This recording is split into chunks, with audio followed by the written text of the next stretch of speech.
Assalamualaikum warahmatullahi wabarakatuh. My name is Muhammad Farid, and I'm going to talk about philosophy, expression, and architecture. The tree and spirit of Islam is a archipelago of Malay world not only spread by religion and introduced a new civilization, but it's also with maintaining the architecture of Islamic mosque, place of worship Muslim. This is a photo of government of the Islamic government of Indonesia, Brunei, Java, Philippines, Patani, and Malacca. You can see this is a map of the spread of Islam in Southeast Asia.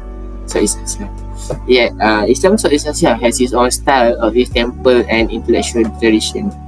You can see this is the photo of Masjid Kampung Kelantan that use the roof. You can see the roof. Kampung Laut Mosque is located in Kampung Lilang Puteri. It built by a thatched roof and wood, but it don't have any nails. It don't use any nails. Okay, its architecture reflect the architecture of early Malay Nusantara mosque and became a superior form of mosque architecture. This is Masjid Hajah Fatimah, Singapura. Masjid Hajah Fatimah is a mosque located in Along Beach Road in Kampung Glam area Singapore, surrounded by a high wall. Ground of this mosque consists a prayer hall, a mausoleum, and imam residence, a place to take ablution water.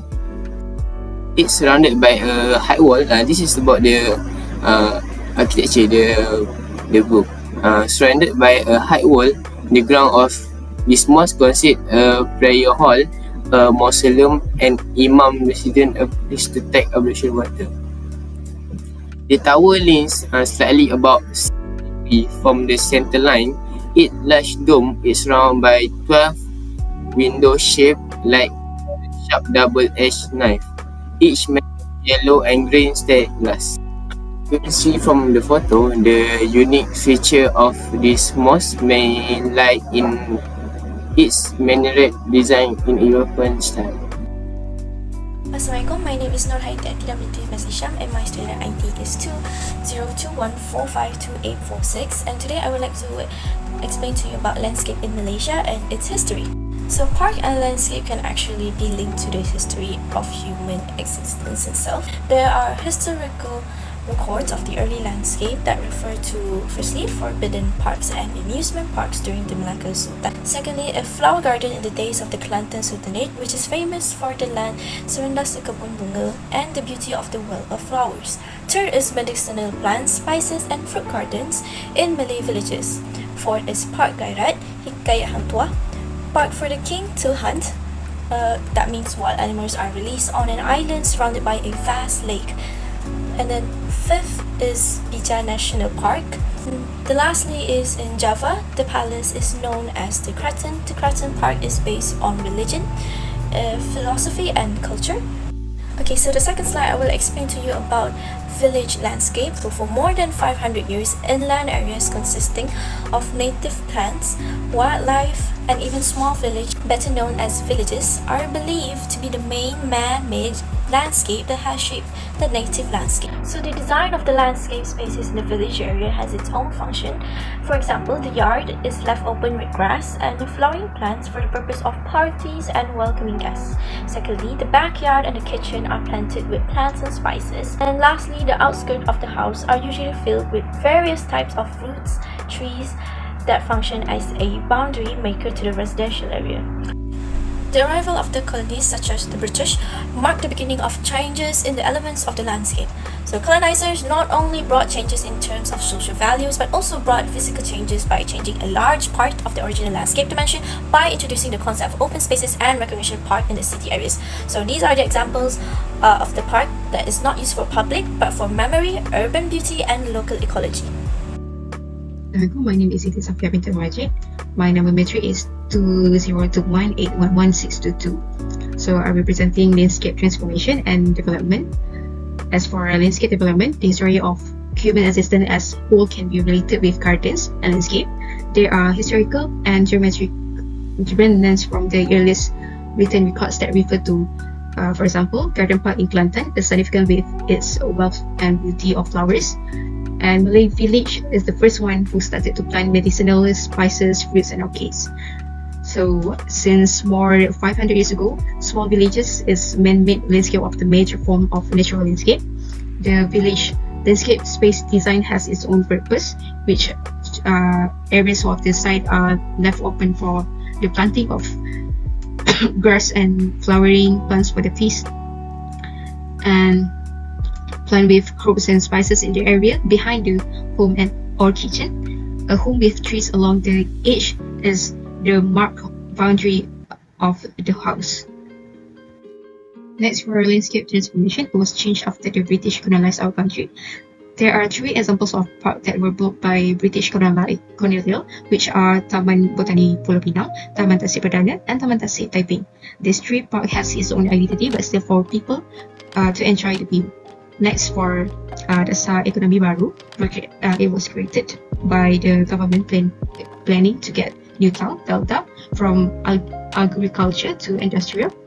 And besides the visions of 2020 in Malaysia, we're planning to have a new image in the landscape of Malaysia, which by developing rapid development, the development of Putrajaya, manufacturing industries, and others.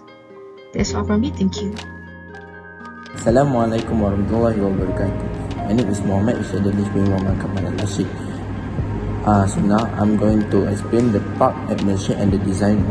First of all, we got Penang Botanical Garden. The garden's first curator is Mr. Charles Curtis. The second one is Taman Tasik Perdana. This colonial era park was a branch out of Alfred Venning. And the third one is Taman Tasik Taiping, where the garden was the branch out of Colonel Robert Sanders Fard Walker. Now, I'm going to explain Penang Botanical Garden. The Botanical Garden provides peace and tranquility in the middle of lush green surrounding, tropical plants and the vivid color of Penang's flora, all ornamented by a waterfall and nurtured by a natural stream. The British established this 30 hectares garden in 1884 as a memorial to Charles Curtis, its first superintendent, who collected botanical specimens from the surrounding hills. Next, I'm going to explain Taman Tasik Perdana. This botanical park set among lakes in the heart of Kuala Lumpur was created in the 1880s by Alfred Venning, the British state treasurer, and is a popular destination for city people. The Lake Garden, which was previously the residence of British colonial administrator, was never meant for public use. Last but not least, Taman Tasik Taiping.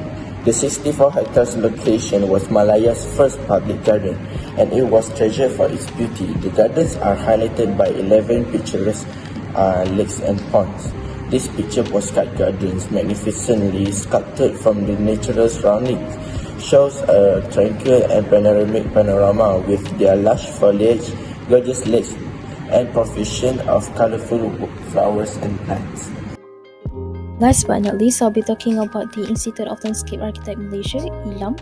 It was established on 24 September 1981 with the name Angkatan Architect Malaysia, ALAM, before it was changed into Institute of Landscape Architect Malaysia, ILAM, on 14 December 1986. And as it's getting international recognition, it becomes a member of International Federation of Landscape Architect (IFAR) and International Union of Conservation of Nature. The mission of ILAM is to advance landscape architecture and raise the visibility of the profession through advisory support for both public and private sectors. One of the values of ILAM is to support diversity in all its many forms. One of the functions of ILAM is to encourage the growth and expansion of the landscape industry. The first president on the first phase was Mr. Darwin Kaniago, and the second president that was elected was Datuk Muhammad Ishaq bin Haji Muhammad Arif, and the latest president of ILAM now is Associate Professor Lar Dr. Noor Atia Ismail. And for the logo of ILAM, the small circle represents sun with the red color that represents sunlight as a source of light. The big circle represents landscape architecture in perfect harmony with nature. The square represents harmony with environment. The A represents human figure and veneration of nature. The horizontal eye represents water and land, and the vertical eye represents trees and mountain. The green color represents harmony with landscape. White represents importance of ILAM in Malaysia, And last but not least, black accentuate this profile.